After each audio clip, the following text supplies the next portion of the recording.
आदमी अभी होटल से चेकआउट करने ही वाला था कि अचानक उसकी नजर बगल वाले कमरे पर पड़ी जहां एक सुनहरे बालों वाली खूबसूरत लड़की ठहरी हुई थी। सिर्फ एक पल की नजर मिलते ही निक मानो पूरी तरह मोहित हो गया। उसकी बेमिसाल खूबसूरती और कमाल की फिगर निक के दिल की धड़कनें तेज कर गईं।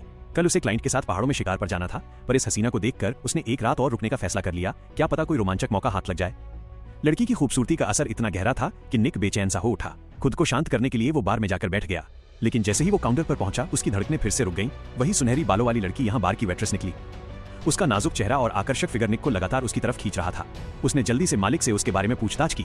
इसी बीच लड़की से गलती से ट्रे गिर गई। उसे घबराते हुए सामान समेटते देखकर निक के दिल में फिर से हलचल होने लगी। दिल तो उसका बहुत कुछ करना चाह रहा था, पर शर्म की वजह से वो आगे बढ़कर बात भी न कर पाया। बस दूर खड़ा उसे चुपचाप निहारता रहा।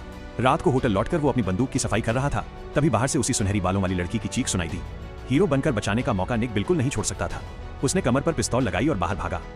देखा कि एक शराबी आदमी लड़की को जबरदस्ती परेशान कर रहा था, लेकिन जैसे ही शराबी ने निक की कमर पर लटकती पिस्तौल देखी, वो पल भर में डरकर भाग खड़ा हुआ। लड़की ने निक को धन्यवाद दिया।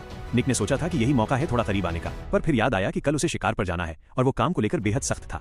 इसलिए वो बिना कुछ कहे सीधे कमरे में जाकर सो गया। निक की इस सीधी सादी हरकत ने लड़की को भी हैरान कर दिया। अगली सुबह निक क्लाइंट के आने का इंतजार कर रहा था कि तभी वही सुनहरे बालों वाली लड़की उसके कमरे में दाखिल हुई। निक दंग रह गया, वही लड़की उसकी क्लाइंट थी। अब उसे यकीन हो गया कि ये सफर बिल्कुल बोरिंग नहीं होने वाला। रास्ते में बातचीत के दौरान निक को पता चला कि लड़की का नाम लूसी है। लूसी ने अपने आने का असली कारण बताया। उसके पिता को इस जंगल में शिकार करना बहुत पसंद था और मरने से पहले उन्होंने इच्छा जताई थी कि उनकी अस्थियां यहीं पहाड़ों में विसर्जित की जाएं। लूसी की भावनाएं सुनकर निक ने वादा किया कि वो उसके पिता के लिए सबसे अच्छी जगह ढूंढकर ही रहेगा।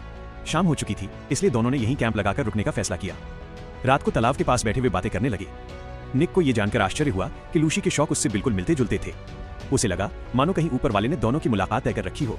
लूसी बात करते करते शर्माने लगी और लाल चेहरा लिए वो टेंट में चली गई और जाते जाते निक के लिए एक छोटी सी दराज भी खुली छोड़ दी।